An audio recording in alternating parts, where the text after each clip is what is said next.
So what if you get rejected from your dream university? And surely that's going to be a really sad and depressing thing to happen. But unfortunately, it's also something very common because of the limited amount of spaces that are available in universities and their courses, which is one of the main reasons why it's really important to have a plan B when applying and aiming for your dream architecture school. Hey everyone, it's Takeya here. I'm currently studying architecture in London, and in this video I'm gonna look at some of the options that you have if you unfortunately get rejected from your dream architecture school. So the first option is if you meet the entry requirements of your dream university, but you got rejected maybe because you didn't do that well in the interview or in the portfolio or the personal statement. By the way, you can also go and check out my previous videos about all these topics. So one thing that you can do if you met the requirements but you didn't get in is to take a gap year, and during this gap year you can either work, get some work experience done, or just learn some new things, travel the world. Now because of the pandemic, if you're watching this currently in 2020, it's something that it's difficult to do, to travel around, but if you are able to, it's something that you can consider. You can maybe save up some money for the current the following year for university and do some, just live life in general. But what if you don't meet the entry requirements? In that case, you have another two options. The first one, let's say you want to study architecture but you are more inclined in the mathematical and engineering aspect of architecture, and the university that you're aiming to get into, they require you to get a specific grade for maths or physics or further maths, which you didn't meet the entry requirements for. In that case, you can consider retaking a year and retake these exams, which will hopefully allow you to get and meet the entry requirements. And option two is if your university doesn't really require you to get any specific grades for maths or physics and this specific course in general. In that moment, you can consider to take a foundation year. And the foundation year, it's something that I recommend you to take even if you get into your dream university and meet all the entry requirements. You can consider just asking your university if they will allow you to take a gap year and defer your entry to the following year, while obviously keeping your offer and everything, and just tell them that you want to do a foundation year. And it does make a difference because I'm gonna just emphasize it better in another video comparing it with my A-levels, but it's just a year where you can explore much more about the creative industry and also the different three-dimensional work that you can do, and develop yourself, develop your work ethic and also your ideas and everything. So it's a year where you can really prepare yourself before going to degree, and it's an option that you can take if you don't get into your dream university, or even if you get into your dream university, it's something that you can consider taking. The fourth option, or the third option I guess,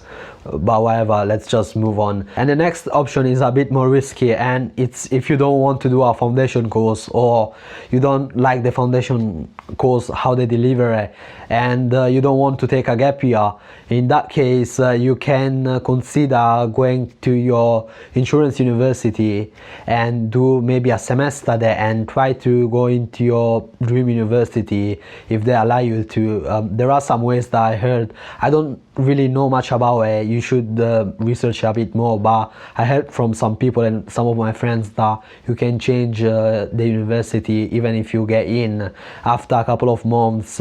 even a couple of weeks, or even you can do a full year in the university that you go into, and then try to apply for the second year to complete your degree in your dream architecture school. This can be a bit risky because you never know if you can get in, but if you just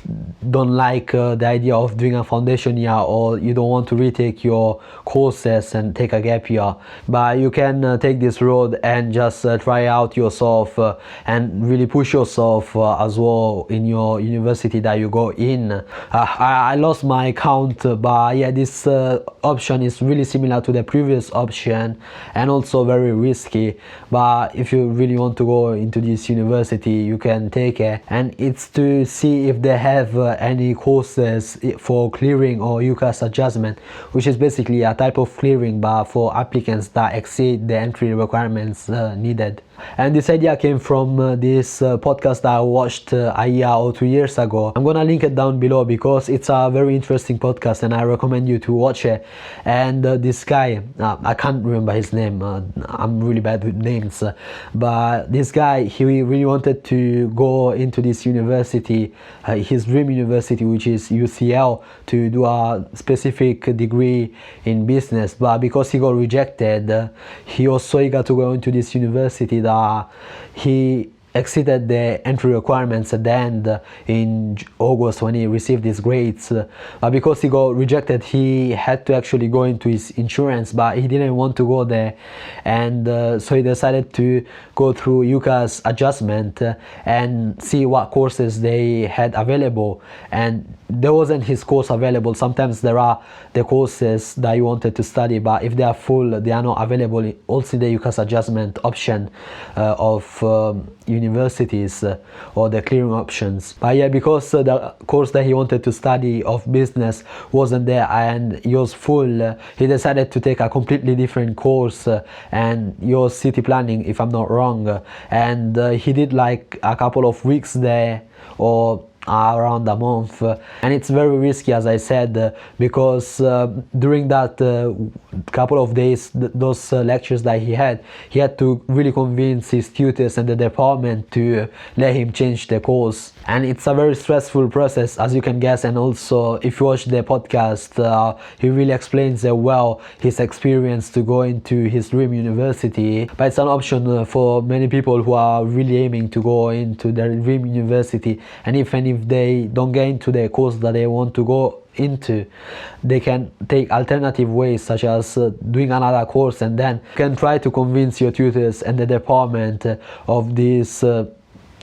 second course that you're doing, which wasn't the one that you wanted to do, and just try to convince them if they can let you do architecture, which is why you wanted to study. And the last option that you have, well, it's not really the last one, because there are surely many other ways that you can go into dream university to study architecture, but these are all of the ways that I know currently that you can use in order to get into your dream university, or at least try to get into your dream university. And this one is to just